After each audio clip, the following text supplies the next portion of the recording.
اس کے اطلاع دینے پر میں نے صورتحال کا جائزہ لینے کے لیے راکیش کی ڈیوٹی لگائی کیونکہ وہ وہاں سے سب سے قریب تھا، اور شکر ہے کہ راکیش وقت پر پہنچ گیا۔ ایسا پہلی بار ہوا ہے اور آپ بے فکر رہیں، اب آئندہ ایسا نہیں ہوگا۔ اوور۔ اس نے شوگرانی ایجنٹ کے سلسلے میں بھی ہم سے معلومات حاصل کی ہیں، اس لیے آپ سب سے پہلے اس سے رابطہ کر کے پہلے سے طے شدہ پلاننگ کینسل کر دیں۔ عمران صاحب کے متعلق بھی انہیں معلومات حاصل ہو چکی ہیں، لیکن ان کے متعلق ہمیں فکر نہیں ہے۔ اور اب آپ نے ہمارے متعلق کیا فیصلہ کیا ہے؟ میرا خیال ہے اب ہمیں خود ہی نیمبیا میں داخل ہونا چاہیے، اس طرح ہی ہم محفوظ رہ سکتے ہیں۔ اوور۔ میں نے کہا کہ اب آپ قطعی بے فکر رہیں، اب جے گروپ آپ کا سراغ تک حاصل نہ کر سکے گا، باقی تمام کارروائی ہم کر لیں گے۔ بس اتفاق ہے کہ آپ کے معاملے میں ہم مار کھا گئے ہیں، اور آج تک جے گروپ کا کبھی کوئی داؤ کامیاب نہیں ہو سکا، اور اب بھی خدا کا شکر ہے کہ راکیش کے بروقت پہنچ جانے کی وجہ سے آپ کی زندگیاں بچ گئی ہیں، ورنہ یقیناً ہم تمام عمر شرمندہ رہتے۔ اب آپ فرمائیے تو چیف سے آپ کی ملاقات کا بندوبست کیا جائے۔ چیف اس وقت ہیڈ کوارٹر سے باہر ہے، ویسے انہیں آپ کے متعلق اطلاع کر دی جائے گی، کل تک ملاقات ہو سکتی ہے، یا پھر اگر آپ حکم دیں تو آپ کو فوری طور پر نیمبیا روانہ کر دیا جائے، جیسے آپ کہیں۔ اوور۔ باسم نے کہا، کوابو چیف سے ملاقات تو صرف ان کی خواہش پر ہو رہی تھی، ورنہ ہمارا مقصد تو جلد از جلد نیمبیا پہنچنا ہے، اور اب تو اس معاملے میں اور زیادہ جلدی ہونی چاہیے، کیونکہ اب نیمبیا میں سرکاری فوجوں کو ہماری داخلے کی اطلاع مل چکی ہوگی، اور وہ لوگ پہلے سے کہیں زیادہ چوکنا ہوں گے۔ آپ بتائیں کہ آپ ہمیں کس طرح وہاں پہنچائیں گے، پوری تفصیل بتائیں۔ اوور۔ صفدر نے کہا، یہاں سے آپ کو خفیہ طور پر ایک دریا کے کنارے پہنچایا جائے گا، وہاں سے ایک موٹر بوٹ کے ذریعے آپ کو شالہ لگ پہنچایا جائے گا، شلانگ سے ایک جیپ آپ کو محسوس راستے سے سرحد پار کرا کر ہمارے سرحدی اڈے تک لے جائے گی، اس کے بعد آگے کا راستہ بالکل آسان ہوگا۔ اوور۔ باسم نے جواب دیتے ہوئے کہا، آپ کو علم ہے کہ جیسورا کا ہیڈ کوارٹر کہاں ہے؟ اوور۔ صفدر نے ایک دم خاموش رہنے کے بعد کہا، معلوم تو ہے، لیکن وہاں تک کوئی پہنچ نہیں سکتا، وہ انتہائی سخت حفاظتی حصار میں ہے، اس کا تو اس راکیش کو بھی علم ہے، لیکن آپ کیوں پوچھ رہے ہیں؟ اوور۔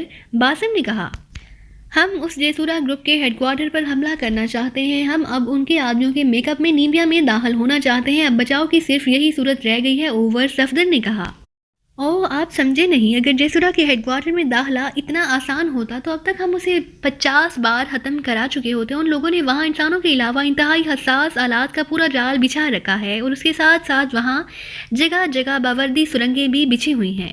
اب تک اس میں داخل ہونے کی کوششیں ہمارے بہترین 20 آدمی ضائع ہو چکے ہیں، آپ یہ خیال چھوڑ دیں، آپ باحفاظت پہنچ جائیں گے۔ اوور۔ باسم نے انتہائی تشویش بھرے لہجے میں کہا، آپ صرف اتنا کریں کہ ہمیں اسلحہ اور میک اپ کا سامان دے دیں، اور راکیش کو کہہ دیں کہ وہ ہمیں اس ہیڈ کوارٹر کے بارے میں تفصیلات بتا دے، باقی کام ہم خود کر لیں گے۔ اوور۔ صفدر نے کہا، دیکھیں میں کہہ رہا ہوں کہ یہ انتہائی خطرناک ہے، پھر آپ ضد کیوں کر رہے ہیں؟ اوور۔ باسم نے اس وقت تیز لہجے میں کہا، آپ کو اپنے چیف سے کیا حکم ملا ہے؟ یہی نا کہ آپ نے ہمارے احکامات کی تعمیل کرنی ہے۔ اوور۔ صفدر کے لہجے میں بھی تھیکا پن ابھر آیا تھا۔ جی ہاں مگر۔ اوور۔ تو پھر یہ میرا حکم ہے۔ اوور۔ اوکے ٹھیک ہے، جیسے آپ کی مرضی، بہرحال اسلحہ، میک اپ کا سامان، لباس، سب کچھ آپ کو اس پوائنٹ پر مل جائے گا، اور راکیش بھی آپ کی مکمل رہنمائی کرے گا، لیکن اس کی تمام ذمہ داری آپ کی ہوگی۔ اوور۔ باسم نے کہا، ٹھیک ہے، آپ فکر نہ کریں۔ صفدر نے کہا اور اٹھ کر واپس اپنی کرسی کی طرف بڑھ گیا۔ راکیش۔ اوور۔ باسم نے تیز لہجے میں کہا، یس باس۔ اوور۔ راکیش نے ٹرانسمیٹر کے قریب آتے ہوئے کہا، جیسے مسٹر صفدر کہہ رہے ہیں ویسے ہی کرو، ان کے احکامات کی تعمیل تم پر فرض ہے، لیکن سپر ون ٹرانسمیٹر ساتھ رکھنا تاکہ کسی بھی ایمرجنسی کی صورت میں تمہیں کال کر سکوں۔ Over and all. دوسری طرف سے کہا گیا، اور اس کے ساتھ ہی ٹرانسمیٹر سے دوبارہ ٹونٹو کی آوازیں نکلنے لگیں، اور راکیش نے ہاتھ بڑھا کر ٹرانسمیٹر آف کر دی۔ یہ کیا حماقت ہے، جیسورا کے ہیڈ کوارٹر پر حملہ کرنے کا کیا فائدہ؟ ٹرانسمیٹر آف ہوتے ہی جولیا بول پڑی، یہ اب ضروری ہو گیا ہے مس جولیا، ورنہ ہم ہر صورت میں وہاں دھر لیے جائیں گے۔ یہ جیسورا انتہائی ذہین آدمی ہے، اس نے پورے نیمبیا میں انتہائی سخت چیکنگ نظام قائم کر دیا ہوگا، لیکن ظاہر ہے وہ اپنے آدمیوں کو چیک نہیں کرے گا۔ صفدر نے اسے سمجھاتے ہوئے کہا، نہیں، اس کا کوئی فائدہ نہ ہوگا، صرف ہم اور زیادہ الجھ جائیں گے۔ باسم درست کہہ رہا ہے، ہمیں صرف الجھنے کی بجائے اپنے اصل مشن کی طرف روانہ ہونا چاہیے۔ صفدر درست کہہ رہا ہے جولیا، یہ لوگ واقعی اب بے حد ہوشیار ہیں، اور اگر ہم اب ان کے ہاتھ آ گئے تو پھر ہمارا نکلنا ناممکن ہوگا۔ تنویر نے جولیا کی بجائے صفدر کی حمایت کرتے ہوئے کہا، اور جولیا حیرت بھری نظروں سے ان دونوں کو دیکھنے لگی، کیونکہ تنویر کی تو عادت تھی کہ وہ ہمیشہ جولیا کی ہی سائیڈ لیا کرتا تھا۔ سوری مس جولیا، یہ معاملہ چونکہ مشن کا ہے، اس لیے جو میری رائے تھی وہ میں نے بتا دی۔ تنویر نے اس کی نظروں کو سمجھتے ہوئے جواب دیا، نہیں، جو میں کہہ رہی ہوں ویسا ہی ہوگا۔ جولیا بھی اڑ گئی، یعنی دونوں مردوں کے مقابلے میں نسوانی انا ابھر آئی تھی۔ مس جولیا، میں یہ بات کرنا تو نہیں چاہتا تھا، لیکن اب مجبوری ہے. چیف نے اس مشن کے دوران مجھے چیف بنایا ہے اور اب تک میں نے خود یہ بات نہ کی تھی، لیکن یہ بتانا مجبوری ہو گئی ہے. لیکن پھر بھی میں آپ کا احترام کرتا ہوں. اگر آپ چیف کا حکم سننے کے باوجود اپنی بات پر اڑی ہوئی ہیں تو ٹھیک ہے، جیسے آپ کہتی ہیں ویسے ہی ہوگا. صفدر نے انتہائی سنجیدہ لہجے میں کہا. تمہیں چیف بنایا ہے، لیکن کیوں؟ اس نے مجھ سے تو ایسی کوئی بات نہیں پوچھی. جب میں ساتھ ہوں تو پھر تمہیں چیف کیوں بنایا ہے؟ جولیا کے لہجے میں حیرت تھی. یہ بات تو بعد میں آپ چیف سے پوچھ لیجیے گا، فی الحال آپ فرمائیے کیا حکم ہے؟ صفدر نے خشک لہجے میں کہا. سوری صفدر، اگر چیف نے تمہیں انچارج بنا دیا ہے تو کچھ سوچ کر ہی بنایا ہوگا. I am very sorry. اب میں تمہاری کسی بات سے اختلاف نہیں کروں گی، کیونکہ میں چیف کے حکم کے خلاف ورزی کا تصور تک نہیں کر سکتی. جولیا نے بڑے پرخلوص لہجے میں کہا اور صفدر مسکرا دیا. آپ چیف کو چھوڑیں، ہم تو ویسے بھی آپ کا دل سے احترام کرتے ہیں. چیف تک یہ بات نہ جائے گی، بے فکر رہیں. آپ فرمائیے ہمیں کیا کرنا چاہیے؟ صفدر نے جواب دیا تو جولیا کا ستا ہوا چہرہ بے اختیار کھل اٹھا. شاید صفدر کے اس فکرے نے اس کی انا کو مکمل تسکین دے دی تھی. تم واقعی گریٹ ہو صفدر، تمہاری رائے بہرحال درست ہے. اس کا ایک ثبوت یہ ہے کہ تنویر نے بھی تمہاری تائید کر دی ہے. جولیا نے مسکراتے ہوئے کہا. تنویر میں یہی بڑی خوبی ہے کہ مشن کے معاملات میں یہ صاف سیدھی بات کرتا ہے. بہرحال میں تو اپنی رائے پر قائم ہوں، کیونکہ میں یہی راستہ ہمارے لیے بہتر رہے گا. صفدر نے کہا. اوکے ٹھیک ہے، جولیا نے سر ہلاتے ہوئے کہا اور صفدر نے اطمینان کا ایک سانس لیا. تینوں چونکہ پاکیزہ کی مقامی زبان میں بات کر رہے تھے، اس لیے راکیش کو ظاہر ہے ان کی گفتگو کا ایک لفظ بھی سمجھ نہ آ سکتا تھا. وہ اس دوران اٹھ کر کمرے کے اس حصے کی طرف بڑھ گیا تھا جہاں کھانے پینے کا سامان موجود تھا، اور جب وہ گفتگو سے فارغ ہوئے تو راکیش ٹرے میں بلیک کافی کی 4 پیالیاں رکھی ان کی طرف واپس آ گیا. یہ بلیک کافی میں نے اس لیے بنائی ہے کہ اس سے تھکاوٹ بھی دور ہو جائے گی. راکیش نے قریب آ کر مسکراتے ہوئے کہا. Thank you Rakesh. اب تم پہلے ہمیں یہ بتاؤ کہ یہاں میک اپ کا سامان کہاں ہے؟ صفدر نے ٹرے سے پیالی اٹھاتے ہوئے کہا. آپ اطمینان سے کافی پئیں، سب کچھ مل جائے گا. اور مجھے سچی بات ہے آپ کی ہمت اور حوصلہ دیکھ کر بے حد مسرت ہو رہی ہے کہ آپ جیسورا سے فوری طور پر اپنا انتقام لینا چاہتے ہیں. میں دل و جان سے آپ کے ساتھ ہوں، اور یہ بھی بتا دوں کہ میں ان کے ہیڈ کوارٹر کا ایک ایسا راستہ جانتا ہوں جہاں سے بڑی آسانی سے ان کے ہیڈ کوارٹر میں داخل ہو جائیں گے. راکیش نے مسکراتے ہوئے کہا. وہ کیسے؟ تم کیسے جانتے ہو؟ باسم نے تو ایسی کوئی بات نہیں کی. صفدر نے مشکوک لہجے میں کہا اور راکیش ہنس پڑا. چیف نے آپ کو بتایا نہیں کہ میں ہیڈ کوارٹر جانتا ہوں، لیکن چیف کو صرف اتنا علم ہے کہ میرا بھائی جے گروپ میں شامل ہے اور وہ وہاں خاصا اہم آدمی ہے. وہ اس ہیڈ کوارٹر کا سیکنڈ انچارج بھی ہے. اس نے باسم کو آپ کے متعلق اطلاع دی تھی. جیسورا میں وہ ہمارا خاص آدمی ہے، لیکن وہ جے گروپ کو چھوڑ نہیں سکتا کیونکہ جیسورا کی گرل فرینڈ گلوریا سے اس کے بھی تعلقات ہیں، اور گلوریا جیسی لڑکی نے اسے آکٹوپس کی طرح جکڑ رکھا ہے. بہرحال مجھ سے اس کی ملاقات اکثر ہوتی ہے اور اسی نے مجھے وہ راستہ بتایا ہوا ہے. اس طرح ہم آسانی سے مل لیتے ہیں، لیکن اس نے مجھ سے حلف لیا ہے کہ کبابوں کے کسی آدمی کو یہ راستہ نہ بتاؤں. اس لیے میں نے آج تک اس راستے کے متعلق کسی سے کوئی بات نہیں کی، لیکن چونکہ آپ کا تعلق کبابوں سے نہیں ہے اس لیے میں نے آپ کو بتا دیا ہے. راکیش نے تفصیل بتاتے ہوئے کہا. اور صفدر کے لبوں پر اطمینان بھری مسکراہٹ رنگ گئی. وہ سمجھ گیا تھا کہ راکیش کا بھائی بھی اس کی طرح سیاہ فام ہوگا اور گلوریا لازماً سفید فام ہوگی. اس لیے نہ راکیش کا بھائی گلوریا سے جدا ہونا چاہتا ہوگا اور نہ گلوریا راکیش کے بھائی سے. بہرحال یہ بات ان کے حق میں جاتی تھی. اس طرح وہ آسانی سے ان کے ہیڈ کوارٹر پہنچ سکتے تھے. تمہارے بھائی کا نام کیا ہے؟ صفدر نے پوچھا. چونا، وہ میرا کزن ہے، راکیش نے جواب دیا اور صفدر نے سر ہلا دیا. اب تک وہ کافی کی پیالیاں ختم کر چکے تھے، اس لیے پیالیاں میز پر رکھ کر وہ اٹھ کھڑے ہوئے تاکہ میک اپ وغیرہ کر سکیں. میری سمجھ میں اب تک یہ بات نہیں آئی کہ تنظیم کا نام ڈوگو کیوں رکھا گیا ہے؟ عمران نے مسکراتے ہوئے سامنے بیٹھے ہوئے نوجوان سے مخاطب ہو کر کہا اور نوجوان ہنس پڑا. ڈوگو ایک دیوتا کا نام ہے اور یہ سب کچھ سیاہ فاموں کو ڈاج دینے کے لیے کیا گیا ہے. نوجوان نے ہنستے ہوئے کہا. اچھا، میں سمجھا کہ شاید ڈوگو تنظیم کے چیف کا نام ہے. عمران نے سر ہلاتے ہوئے کہا. ارے نہیں، گریٹ چیف کا نام رابرٹ ہے، رابرٹ اوسلو. وہ بھی جیسورا کی طرح دنیا کا مشہور دہشت گرد ہے. نوجوان نے جواب دیتے ہوئے کہا. اوسلو مشہور ضرور ہے، لیکن جیسورا اس سے بھی زیادہ مشہور ہے. اسے کیوں نہیں بنایا گیا چیف؟ عمران کے لہجے میں حیرت تھی. جیسورا بھی کام کر رہا ہے، وہ براہ راست کبابوں کے خلاف کام کر رہا ہے. نوجوان نے کہا. تو یہ گریٹ چیف یہاں جوہمبرگ میں ہے؟ عمران نے کہا. ہاں، ڈوگو فائٹرز کا ہیڈ کوارٹر یہی ہے. میں گریٹ چیف کے ساتھ کام کر چکا ہوں. انتہائی تیز اور سخت آدمی ہے. مجھے یقین ہے کہ جب ڈوگو فائٹرز حرکت میں آئیں گے تو پھر ساؤتھ افریقہ اور لیبیا میں ایک بھی سیاہ فام باقی نہ رہے گا. ہم ہمیشہ کے لیے یہ قصہ ہی ختم کر دیں گے. نوجوان نے منہ بناتے ہوئے کہا. اگر میں اپنے اخبار کے لیے اس گریٹ چیف کا انٹرویو لینا چاہوں تو اس سے کہاں ملاقات ہو سکتی ہے؟ عمران نے پوچھا. سوال ہی پیدا نہیں ہوتا کہ وہ انٹرویو دے. اس کے پیچھے تو ویسے ہی تمام ملکوں کی سیکرٹ سروسز لگی ہوئی ہیں اور اب تو سارا کام انتہائی خفیہ ہو رہا ہے. اور آپ نے پہلے مجھ سے وعدہ کیا تھا کہ یہ ساری باتیں آف دی ریکارڈ ہو رہی ہیں. نوجوان نے چونک کر کہا. بالکل آف دی ریکارڈ ہو رہی ہیں. ظاہر ہے اس سلسلے میں تمہارا تو نام آ بھی نہیں سکتا. ویسے اگر میں اپنے طور پر کوشش کروں تو اس سے کہاں اور کیسے ملاقات ہو سکتی ہے؟ عمران نے بڑے پرخلوص لہجے میں کہا اور نوجوان کے چہرے پر پیدا ہونے والی پریشانی کے تاثرات غائب ہو گئے. ابھی تو وہ بالکل فارغ نہیں ہے، تنظیم کی کارکردگی کے سلسلے میں تفصیلات طے کی جا رہی ہیں۔ ہاں، ہو سکتا ہے اس مشن کے اختتام پر وہ آپ سے مل سکے، اس لیے آپ یہ خیال چھوڑ دیں اور کوئی بات کریں۔ نوجوان نے کہا، ہم جرنلسٹوں کے اپنے ایسے ذرائع ہوتے ہیں جس سے ہم ملاقات کر لیتے ہیں، صرف ہمیں اس جگہ کا علم ہونا چاہیے۔ عمران نے منہ بناتے ہوئے کہا، جگہ کا کیا مسئلہ ہے وہ میں بتا دیتا ہوں۔ 3rd یونیو پر ایک کوٹھی ہے، قلعہ نما سرخ رنگ کی، اس کا نام ملکی ہاؤس ہے، حالانکہ وہ پورا محل ہے، قدیم زمانے کے کسی جاگیردار کا۔ وہیں ڈوگو کا ہیڈ کوارٹر ہے، لیکن وہاں اجازت کے بغیر تو مکھی بھی نہیں گھس سکتی۔